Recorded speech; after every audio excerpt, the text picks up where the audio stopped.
વિદ્યાર્થી મિત્રો, આપણે જોઈ રહ્યા છીએ ધોરણ 7 પ્રકરણ 4 સાદા સમીકરણ સ્વાધ્યાય 4.1 નો દાખલા નંબર 3.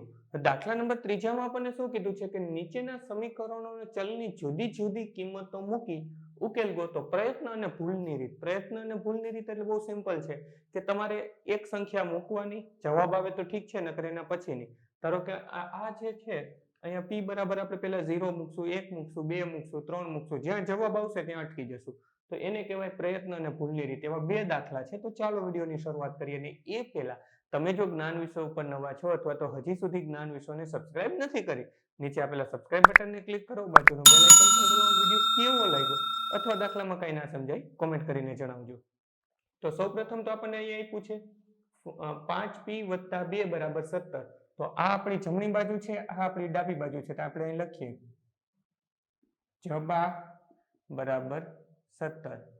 તેથી ડાબા બરાબર 5p + 2.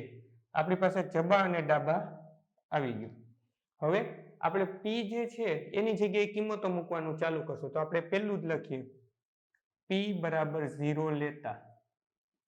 તો તેથી ડાબા બરાબર આ p બરાબર આપણે શું લેવું છે તો કે 0. તો 5p છે, આ 5 અને p ની જગ્યાએ શું મૂકી દઈશ તો કે 0 + 2.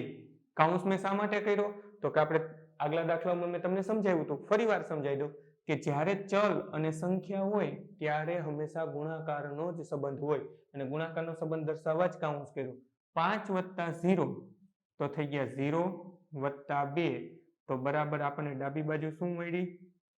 આપણને ડાબી બાજુ મળી 2. જ્યારે આપણી જમણી બાજુ શું છે 17. આપણને ઉકેલ મળતો નથી. આપણે એક સ્ટેપ આગળ વધીએ. હવે p બરાબર આપણે શું લઈ લઈએ 1. તો આપણે લખીએ ડાબા બરાબર 5.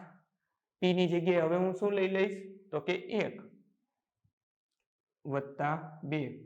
5 × 5 + 2 બરાબર આપણને મળ્યા 7. તો આપણને ડાબા બરાબર 7 મળ્યા, જે પણ આપણો ઉકેલ નથી. આપણે એક સ્ટેપ હજી આગળ જતા રહીએ. તો અહીંયા આપણે લખીએ p બરાબર 2. તો આપણે લખીએ ડાબા બરાબર 5 કૌંસમાં 2. 2 શા માટે તો કે p ની કિંમત હવે મેં 2 લીધી. p બરાબર 0 લેતા p બરાબર 1, p બરાબર 2 + 2. 5 × 2 = 10 + 2 તો આપણને મળ્યા 12. હવે આ ડાબા બરાબર 12 મળ્યા, એ પણ આપણી કિંમત નથી કારણ કે જમણા બરાબર તો 7 છે. તો અહીંયા હવે આપણે એનાથી એક સ્ટેપ આગળ વધી જઈએ. હવે આપણે શું લખીએ p બરાબર 3 લેતા. હવે p બરાબર આપણે 3 લઈ લીધા, સૂત્ર તો સેમ જ રહેશે. તો આપણે લખીએ ડાબા બરાબર 5 કૌંસમાં 3 + 2. 3 ક્યાંથી આવ્યા તો કે p બરાબર આપણે 3 લીધા. અહીંયા p બરાબર 3 છે એટલે p ની જગ્યાએ 3 મૂકી દીધા. તો 5 × 3 = 15 + 2 બરાબર જવાબ મળ્યો 17. તો આપણને ડાબા બરાબર 17 મળ્યો અને અહીંયા જો જમા બરાબર પણ 17 હતો. તો આપણે લખીએ તેથી ડાબા બરાબર જબા. ડાબા અને જબા આપણને સરખું મળી ગયું. ક્યારે સરખું મળ્યું તો કે p ની કિંમત 3 લેતા. તો આપણે લખીએ સમીકરણનો ઉકેલ p બરાબર 3 છે. આને જ પ્રયત્ન અને ભૂલની રીત કહેવાય. આપણે પ્રયત્ન કરતા ગયા, 0 લીધા, પછી 1 લીધા, 2 લીધા, 3 લેવાથી જવાબ આવી ગયો. કદાચ 3 થી ન આવ્યો તો આપણે 4 લેત, 5 લેત, 6 લેત, 7 લેત, 8 લેત. જ્યાં સુધી જવાબ ન આવે ત્યાં સુધી આપણે એને લેતા જાય. તમે નાના ધોરણમાં છો એટલે આજે આ પ્લસ સંખ્યા જ આવે છે. તમે જેમ જેમ મોટા ધોરણમાં જશો 8માં 9માં તો ઉકેલ માટે માઇનસ સંખ્યાઓ પણ આવશે. એટલે તમારે બે બાજુ વિચારવું પડશે. 0 બરાબર -1, -2, -3 લેવાના, p બરાબર 0, 1, 2, 3 પણ લેવાના. પણ એ આપણે આગલા ધોરણમાં ચર્ચા કરશું. હવે અહીંયા આપણને આપ્યું છે 3m - 14 બરાબર 4. તો આને તો પહેલા આપણે બે પાર્ટમાં ડિવાઈડ કરી લઈએ. અહીંયા આપણી પાસે ડાબી સાઈડ શું છે ડાબા બરાબર 3m - 14 અને જબા બરાબર આપણી પાસે શું છે જમણી બાજુ તો કે 4. તો હવે આપણે એવી સંખ્યા મૂકવાની છે કે જ્યાં જમણી બાજુ આપણને 4 મળે. તો અહીંયા આપણે શું કરીએ, પહેલા જ આપણે પહેલી સંખ્યા શું લીધી હતી અહીંયા, તો કે p બરાબર 0 લીધા હતા, કારણ કે અહીં ચલ p હતો. અહીંયા ચલ m છે તો m બરાબર 0 લઈએ. અહીંયા આપણે લખીએ m બરાબર 0 લેતા, તો તેથી ડાબા બરાબર 3 કૌંસમાં 0 ઓછા 14. જો આ ડાબાનું જે પણ સૂત્ર હતું 3 ના 3, m ની જગ્યાએ મેં લઈ લીધો 0, ઓછા ના ઓછા, 14 ના 14, 3 ગુણ્યા 0 એટલે કે 0 ઓછા 14, તો આપણને મળ્યા ઓછા 14. ઓછા 14 શા માટે, તો કે 0 માંથી 14 કાઢો તો જવાબ આવે -14. તો ત્યાર પછી આપણે શું કરીએ, તો એક સ્ટેપ આગળ વધીએ, m બરાબર 1 લેતા.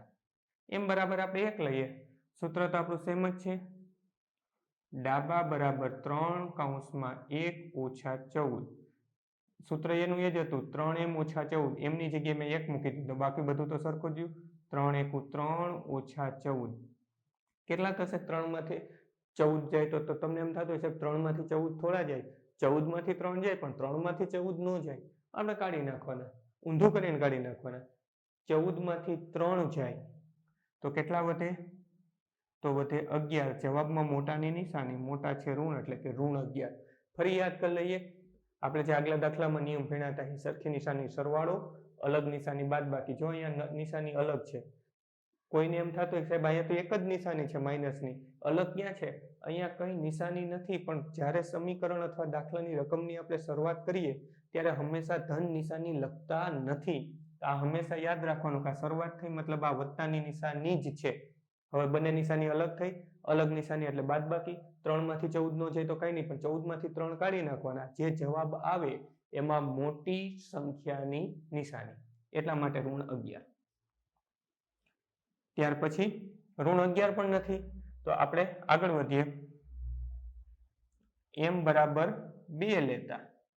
m બરાબર આપણે 2 લઈ લઈએ તો શું આવે, તો આપણે લખીએ ડાબા બરાબર 3 કૌંસમાં 2, m ની જગ્યાએ 2 લઈ લીધા, ઓછા 14, તો 3 દુ 6 ઓછા 14.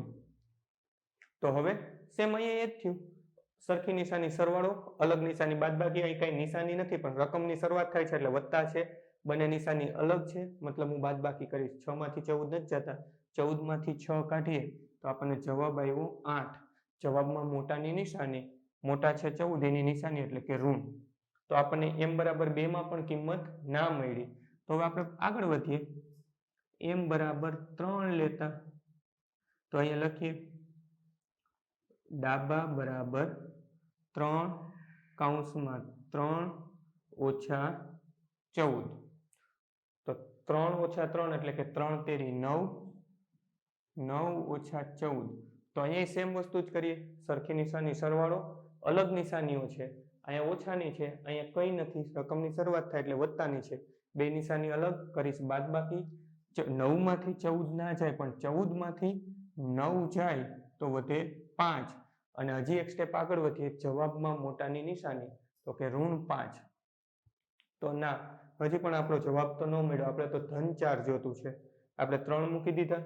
હજી એક સ્ટેપ આગળ વધીએ, m બરાબર 4 લેતા, તો તેથી ડાબા બરાબર 3 કૌંસમાં 4 ઓછા 12, 3 ચોક ઓછા 14, 12 ઓછા 14 સેમ એ જ, સરખી નિશાની સરવાળો, અલગ નિશાની બાદબાકી. 14 માંથી 12 જાય તો 2, જવાબમાં મોટાની નિશાની, મોટા 14 એટલે કે ઋણ 2.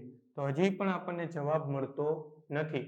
હજી એક સ્ટેપ આગળ જઈએ, આપણે લઈએ m બરાબર 5 લેતા, તો ડાબા બરાબર 3 કૌંસમાં 5 ઓછા 14, 3 પંચા 15 ઓછા 14, તો જવાબ આવ્યો ધન 1. જો અહીંયા એ જ નિયમ લાગ્યો, સરખી સરવાળો, અલગ બાદબાકી, અલગ નિશાની છે બાદબાકી કરી, 15 માંથી 14 જાય તો 1 વધ્યા, જવાબમાં મોટાની નિશાની, મોટા હતા 15, એની નિશાની ધન એટલે કે 1. પણ શરૂઆતમાં આપણે ક્યારેય ધન અથવા તો વત્તાની નિશાની કરતા નથી. પણ જવાબ હજી આપણને નથી મળ્યો, આપણે તો જવાબ કેટલું જોતું છે 4. તો હવે આપણે હજી એક સ્ટેપ આગળ જાય, જો આમાં 3 માં જ મળી ગયો, તો p બરાબર 3 લેતા હતા મળી ગયો. તો આમાં આપણે 5 પહોંચ્યા, હજી નથી મળ્યો. એક સ્ટેપ આગળ વધી જઈએ. m બરાબર 6 લેતા તો ડાબા બરાબર 3/6 ઓછા 14. એમની જગ્યાએ શું મૂકી દીધું? 6. 6 તેરી 18. 18 ઓછા 14. 18 માંથી 14 જાય તો જવાબ વધ્યો 4. આપણને જબા પણ 4 હતો. હવે ડાબા પણ આપણને 4 મળી ગયો. તો આપણે લખીએ ડાબા બરાબર 4. તો તેથી ડાબા બરાબર જબા. ડાબી બાજુ જમણી બાજુ સરખી થઈ ગઈ, મતલબ કે જ્યાં ડાબી જમણી સરખી થાય એ આપણો સમીકરણનો ઉકેલ છે. તો આમાં આપણે જેમ સમીકરણનો ઉકેલ p બરાબર 3 લખ્યો હતો, તો અહીંયા આપણે શું લખી શકીએ?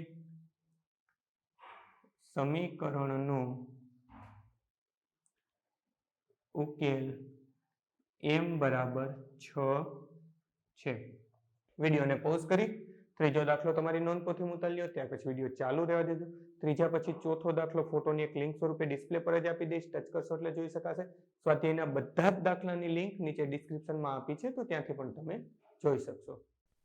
બાળ મિત્રો, વિડીયો જોવા માટે ખૂબ ખૂબ આભાર. આ વિડીયોને લાઈક કરો. જો હજી તમારા મિત્રો સાથે આને શેર ના કર્યો હોય તો આ વિડીયોને શેર કરજો. અને મારી આ ચેનલને કે જ્ઞાન વિશ્વને સબસ્ક્રાઈબ કરવાનું ભૂલતા નહીં. ચોક્કસથી આ ચેનલને તમે સબસ્ક્રાઈબ કરજો. Thanks for watching. ફરી મળશું બીજા વિડીયોમાં.